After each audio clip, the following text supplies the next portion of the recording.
Hashtag sign movies और retire, ये वो हैशटैग है जो ऋतिक रोशन के खुद के फैंस ने ट्विटर पे चलाया था।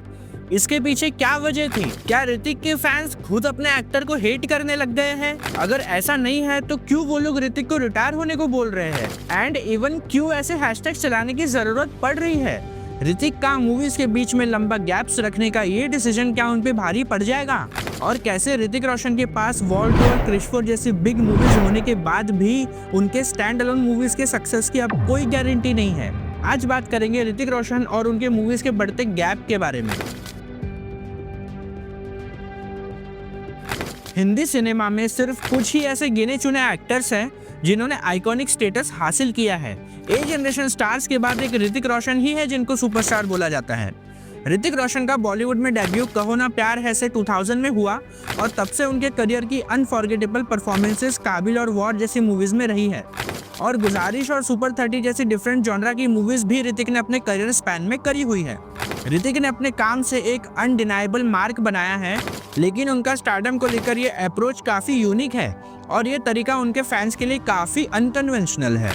जहां दूसरी तरफ बहुत से एक्टर्स हर साल मल्टीपल फिल्म्स रिलीज करते हैं ताकि पब्लिक की नज़रों में बने रहें। अक्षय कुमार तो साल में 5-6 बार थिएटर आ जाते हैं। ऐसे कंपटीशन के बीच ऋतिक ने एक अलग रास्ता चुना है। वो फेमसली सिलेक्टिव है।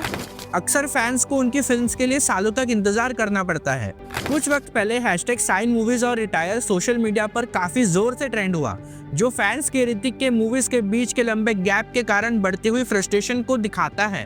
तो सवाल ये है कि ऋतिक रोशन ऐसे डेलिबरेटली स्लो पेस पर क्यों काम करते हैं जबकि वो अभी अपने प्राइम पर है। लेकिन इस पर गहराई में जाने से पहले चलिए ऋतिक रोशन की जर्नी पर एक बार नजर डाल लेते हैं।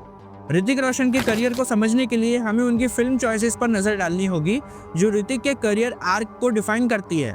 अपने बॉलीवुड करियर के अर्ली डेज में ही उन्होंने खुद को सिर्फ एक कमर्शियल हीरो नहीं बल्कि कमर्शियल आर्टिस्ट के रूप में भी प्रूव किया था। मूवीज जैसे जोधा अकबर, गुजारिश और काबिल उनकी कॉम्प्लेक्स कैरेक्टर ड्रिवन रोल्स के लिए उनके डेडिकेशन को शोकेस करते हैं।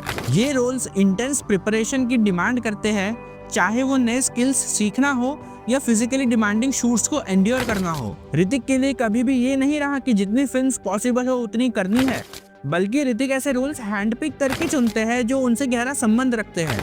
ये क्वालिटी और क्वांटिटी के कमिटमेंट ने उनको क्रिटिक्स और फैंस दोनों से इमेंस रिस्पेक्ट भी दिलाई है। लेकिन इसके कारण उनके फिल्म्स के बीच में लंबी गैप्स और भी बन गई हैं।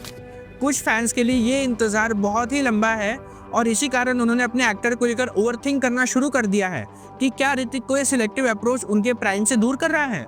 बीते कुछ सालों में हिंदी सिनेमा में मैसिव शिफ्ट देखा गया है। स्ट्रीमिंग प्लेटफॉर्म्स जैसे नेटफ्लिक्स और अमेजॉन प्राइम ने रेगुलर कंटेंट कंजम्पशन को एक नया नॉर्म बना दिया है। फैंस अब अपने फेवरेट स्टार्स को देखने के लिए सालों तक इंतजार करने के लिए बिल्कुल भी तैयार नहीं है। उन्हें अब तुरंत कंटेंट चाहिए। फिर हमारे पास दूसरे एक्टर्स हैं जैसे अक्षय कुमार, जो इस डिमांड को फ्रीक्वेंट रिलीजेस के साथ पूरा करते हैं। अक्षय कुमार का प्रोलिफिक आउटपुट उन्हें कंसिस्टेंटली स्पॉटलाइट में रखता है और उनके फैंस की कंटेंट डिमांड्स को सेटिस्फाई भी करता है। अब चाहे वो फिल्में फ्लॉप हो या hit, Akshay Kumar is always in talks due to his upcoming releases every time. उधर ऋतिक रोशन का मूवीज को लेकर अप्रोच एकदम ऑपोजिट है। वो अपने फिल्म प्रोजेक्ट्स को धीरे धीरे बिल्ड करते हैं।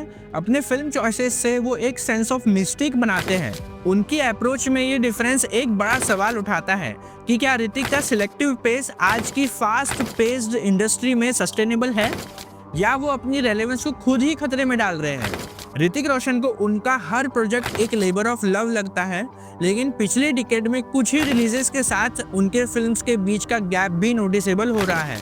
वॉर 2019 में, फिर विक्रम वेधा 2022 में और फाइटर 2024 में।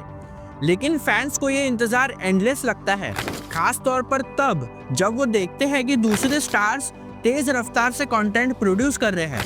इसने फैंस के बीच फ्रस्ट्रेशन और भी बढ़ा दिया है। ये सब उन फैंस के कंसर्न्स के बीच आ जाता है जो अपने फेवरेट स्टार को फ्रीक्वेंटली देखना चाहते हैं, खास तौर पर जब वो अपने प्राइम में हो। बहुत से लोग मानते हैं कि ऋतिक अपने पोटेंशियल को वेस्ट कर रहे हैं, जबकि उनके पास acting talent, amazing dance skills और एक ग्रेट लुक है जो उन्हें कंप्लीट सुपरस्टार बनाता है। पर ऋतिक रोशन के लिए एक्टिंग सिर्फ फ्रिक्वेंटली विजिबल रहने के बारे में नहीं है, बल्कि ऐसे रोल्स डिलीवर करने के बारे में है जो उन्हें चैलेंज करते हैं और उनके करियर में कुछ मीनिंगफुल एस्पेक्ट भी ऐड करते हैं। उनकी रिसेंट मूवीज हर एक यूनिक कमिटमेंट को डिस्प्ले करती है। सुपर 30 जैसी मूवीज उनकी ट्रांसफॉर्मिंग एबिलिटी को शोकेस करती है कि वो एक कॉम्प्लेक्स रियल लाइफ कैरेक्टर में कैसे ट्रांसफॉर्म होते हैं, जबकि वॉर जैसी मूवीज उनकी फिजिकल पावर्स और एक्टिंग एबिलिटी का एक्शन पैक्ड शोकेस है। लेकिन फैंस के एक्सपेक्टेशंस अब बदलते जा रही है। कुछ लोग सोच रहे हैं कि क्या ऋतिक इस आर्टिस्टिक इंटीग्रिटी और फ्रीक्वेंट रिलीजेस की डिमांड के बीच बैलेंस बना पाएंगे। ऋतिक रोशन की अगली रिलीज वॉर 2 2025 में है, लेकिन इस बारे में कोई अपडेट नहीं है कि वो वॉर 2 के बाद अगली कौन सी फिल्म करने वाले हैं और वो फिल्म कब रिलीज होगी। इसका मतलब है शायद 2-3 साल का और एक लंबा इंतजार। तो बड़ा सवाल ये है कि क्या ऋतिक रोशन को अपने पेस को एडजस्ट करना चाहिए ताकि वो फैंस की एक्सपेक्टेशंस को मीट कर सके, या अपनी यूनिक जर्नी को कंटिन्यू रखना चाहिए जो सिलेक्टिवनेस और डेडिकेशन से भरी है, चाहे इसकी कॉस्ट उनके प्राइम पर उनकी बहुत कम रिलीजेस हो। आपका क्या कहना है कमेंट्स में ज़रूर बताओ। मैं मिलता हूँ आपसे अगले वीडियो में, तब तक के लिए बाय।